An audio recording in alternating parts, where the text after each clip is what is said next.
For our topic this morning, we have tone and mood in poetry and elements of drama. Okay, for our learning objectives, okay, at the end of the discussion, we will be able to differentiate tone and mood in poetry, and then discuss what drama is, identify and explain the different elements of drama, and of course, show appreciation to literary genre, especially poetry and drama. Okay, let us now begin our lecture discussion for this morning. Okay, now love is a very popular subject matter of poets in writing their poems. Now, when we read love poems, we feel elated, happy, and inspired. Now, this feeling that we get from reading a poem is the overall atmosphere of the literary work. And this is the tone and mood of the poem in particular. Now, what is a tone? Okay. Now, tone is the writer's attitude towards the subject of the piece, the audience, and the self. Now, it is also known as the way feelings are expressed, or simply tone refers to how the author feels towards the subject or towards something. Now, you will know what the author's tone by the words he uses. Okay. Now, tone is conveyed through the use of a diction. Diction are the words the author uses in his writing. And then point of view, it is the author's view and how it affects his writing. And then we have here syntax. This is the arrangement of words to create sentences. And then the author's level of formality,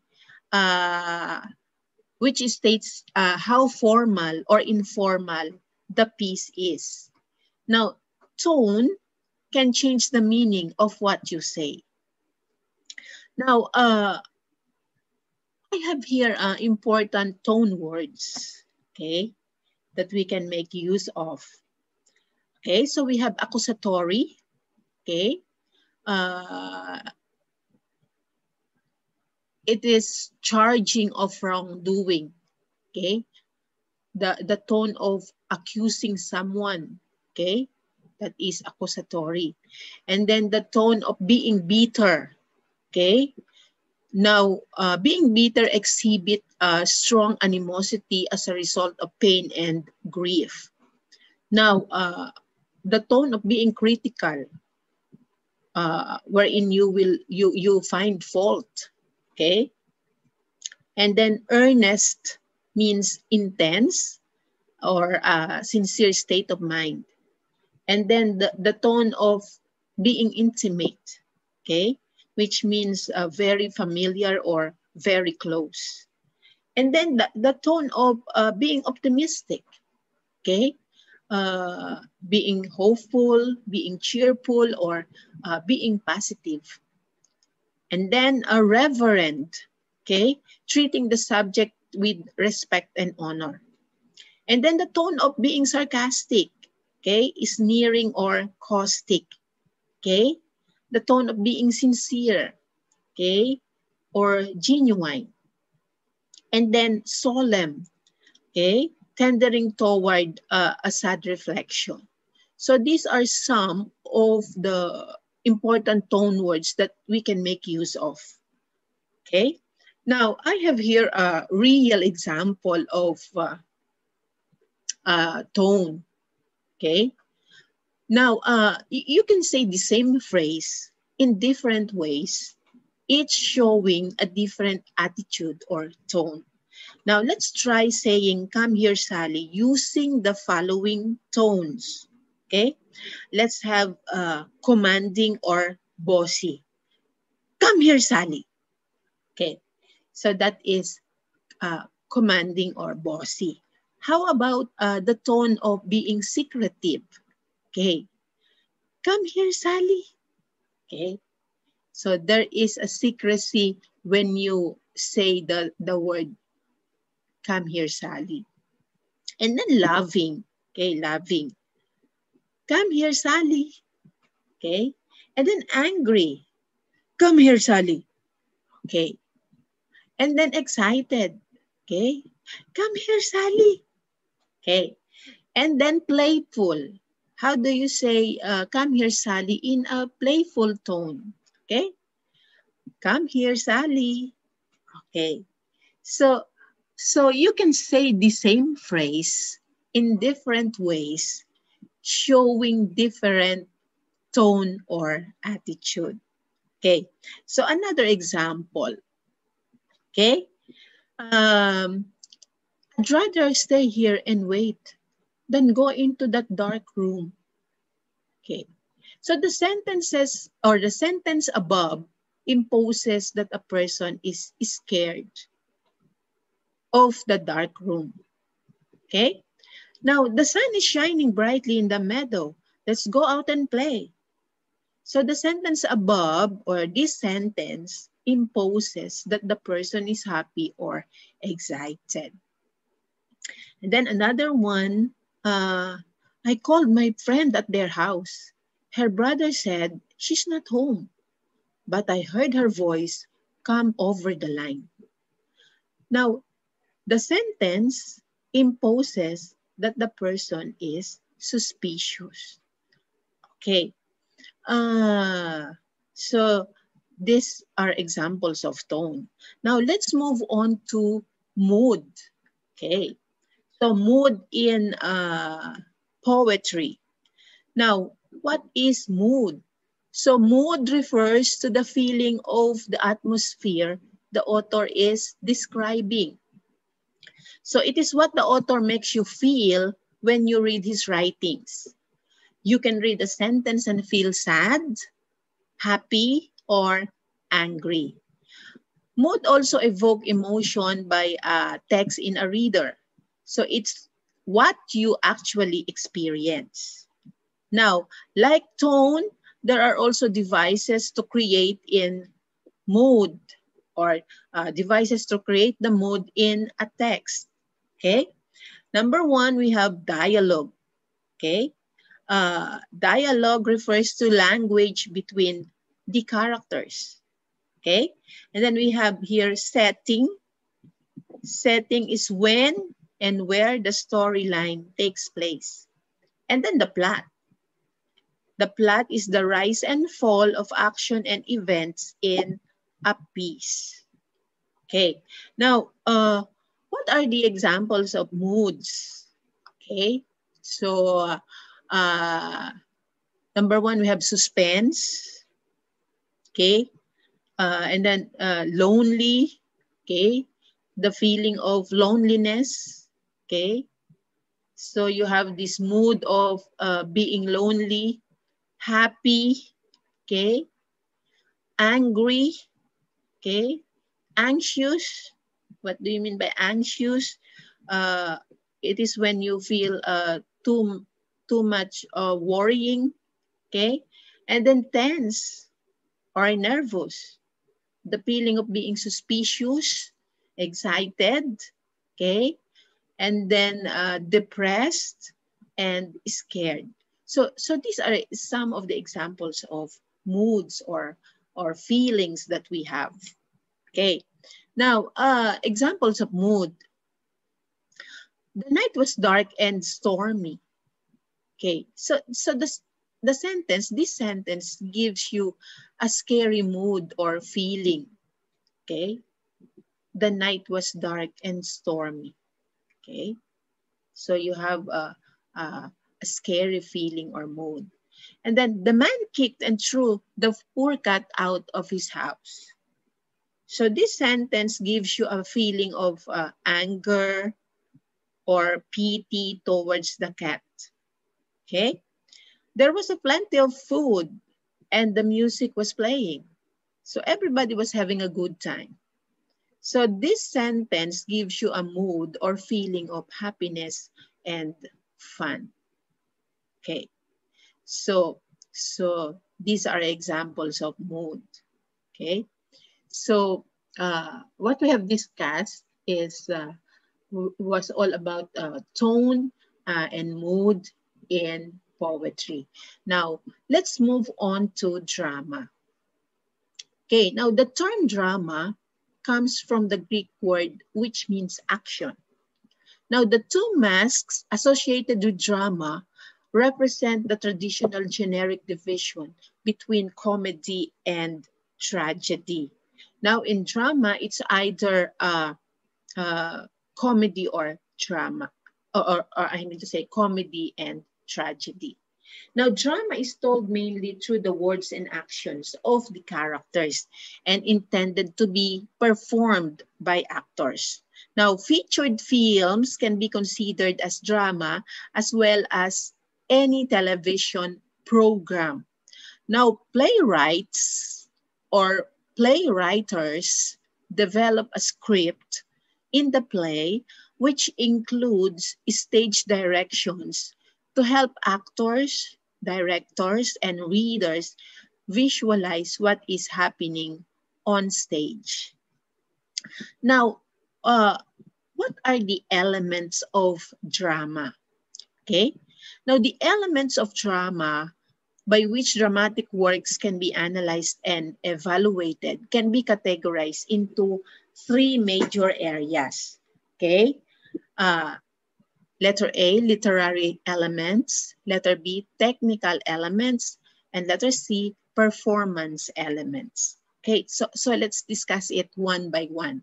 Let's have first the literary elements. Okay, now Aristotle has these six literary elements of drama. Okay, so we have plot, theme, characters, dialogue, music or rhythm, and spectacle. Okay, so what is a plot? Okay, now plot refers to the action or the basic storyline of the play. Now, there are 6 stages in a plot structure. So we have here initial incident, which is the beginning of the storyline or the play. And then from initial incident comes the preliminary event, okay? And then the rising action. And then the climax. Now the climax or crisis is the decisive moment or the turning point at which the rising action of the play is reversed to falling action. And then from falling action, we have the denouement. Now the denouement is the final part of the plot or the end part of the plot. Okay? And then we have the theme. Okay? So the theme refers to the meaning of the play. Okay? It is the main idea or the lesson to be learned from the play. Now, in some cases, the theme of a play is obvious. Other times, it is quite subtle. Now, in the theme, we encounter conflict, okay?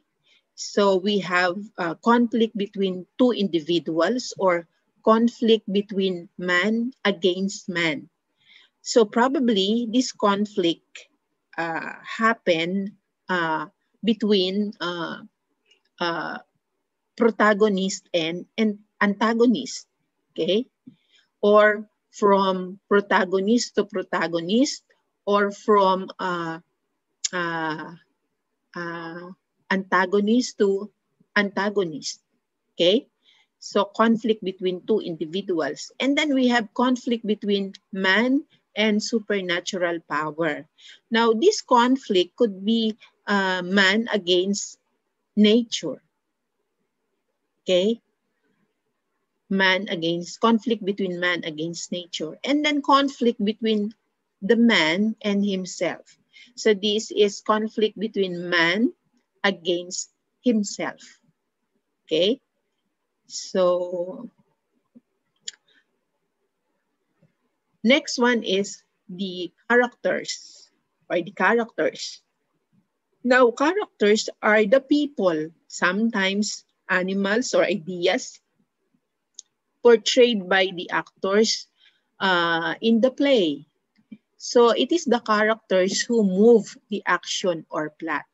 Now, characterization is the way an author presents a character. Now,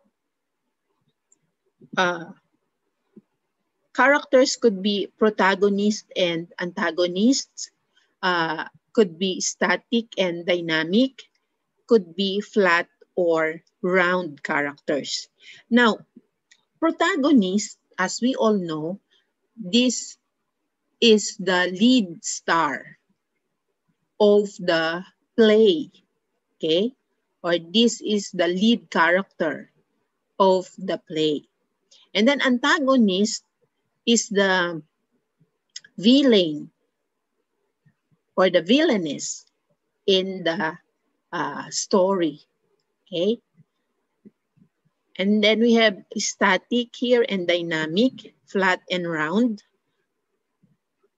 Now, when you say static character, okay, the character that stays the same throughout the story, okay?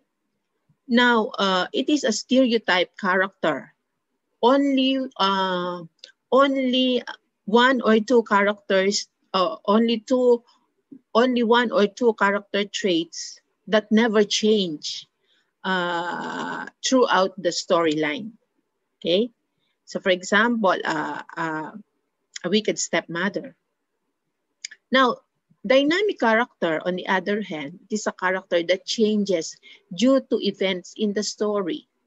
Okay, now many personalities that change for better or worse by the end of the story. If you have seen the movie Shrek, that Shrek is portraying a dynamic character there. Okay, and then flat character, it's a character which we know very limited information about. And then round character is a character which we know a lot of information about. Okay, now the next element, the next literary element is dialogue. Okay, now dialogue refers to the words written by the playwright and spoken by the characters in the play. Now the dialogue helps move the action of the play along. Now it can also be an exchange between two or more characters. Now, there are various forms of dialogue, but I have here two. Soliloquy and aside. Now, soliloquy, it is a character that is typically alone on stage, delivers a long speech, and emotions and innermost thoughts of the characters are revealed also in soliloquy. Now, in other words, soliloquy is the act of talking to oneself or an act of speaking one's thoughts aloud. Okay? For example, in an excerpt from Romeo and Juliet play. Now, Juliet speaks her thoughts aloud when she learns that Romeo is the son of her family's enemy. And she said, "Oh, Romeo, my Romeo." Now, aside is spoken by a character to another character or to the audience, but it is not heard by the other character on stage. Okay? Asides reveal what a character is thinking or feeling. Okay? And then another literary element is music or rhythm. Okay. While music is often featured in drama, in this case, Aristotle was referring to the rhythm of the actors' voices as they speak. Okay. And then we have spectacle. This refers to the visual elements of a play. Could be sets, costumes, special effects, and others. Now, spectacle is everything that the audience sees as they watch the play. Okay, now those are the different or the 6 uh, literary elements of drama. Now let's move on to the technical elements of drama. We have scenery, okay, costumes, properties, lights, sound, and makeup. Okay. Okay, what is scenery or set? Okay. These are theatrical equipments such as curtains, flats, backdrops, or platforms used in a dramatic production to communicate environment. Okay, so costumes. Okay, we all know that costumes are clothings and accessories worn by actors to portray a character and period. Okay, now properties are any article except costume or scenery used as part of a dramatic production. So any movable object that appears on stage during a performance, from telephone to train. Okay, and then we have lights. Now, light elements means that every placement, intensity, and color of lights have to be set as needed to help communicate environment, mood, or feeling. Okay? And then we have sound. Okay? Sound are the effects an audience hears during performance to communicate character, context, or environment. And also, don't forget the makeup in terms of technical element. Okay, now makeup includes costumes, wigs, and body paint used to transform an actor into a character. Now, makeup gives life to the characters in a play. Okay. And then how about performance elements of drama? Okay. So what are the different performance elements? These are acting, character motivation, character analysis, and empathy. Now, acting is the use of face, body, and voice to portray a character. Okay? Because you are going to act. Okay? And then we have character motivation. Okay? Character motivation refers to the reason or reasons for a character's behavior.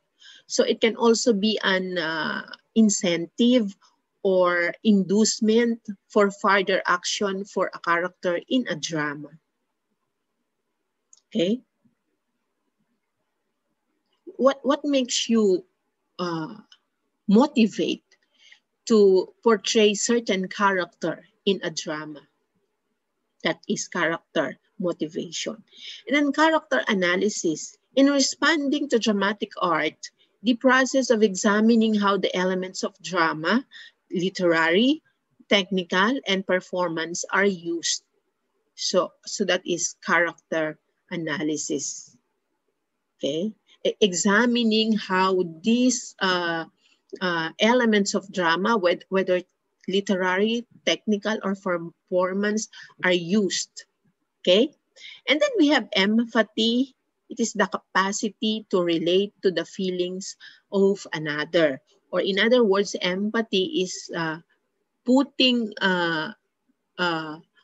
yourself in the shoe of another person. Okay, that is empathy. Okay, so those are the different elements of drama. Okay, now let's summarize what we have discussed. Okay, so we made mention about the tone and mood in poetry. Now, tone uh, simply refers to how the author feels towards the subject or towards something. Now, you will know what the author's tone by the words he uses. Okay? And then we have also uh, discussed mood in poetry. Now, mood refers to the feeling of the atmosphere the author is describing. Okay? It is what the author makes you feel when you read his writings. Okay? You can read a sentence and feel sad and feel happy or angry. Okay? Now, for drama, uh, there are three major elements, which are literary, technical, and performance elements. Now, literary element or elements consist of plot, theme, characters, uh, uh, dialogue, music, spectacles, convention, genre, and audience. Now, when you say technical elements, it consists of scenery or set, costumes, properties, lights, sound, and makeup. And the last one, performance elements. It consists of acting, okay? Character motivation, character analysis, and empathy. Now, for each element, hold a specific role in ensuring the success of a drama. We have to pay attention to each element that construct it, okay? So uh, that ends our lecture discussion this morning, our virtual class. Thank you for attending our virtual class this morning. Um, Keep safe, everyone, and God bless us all. Thank you.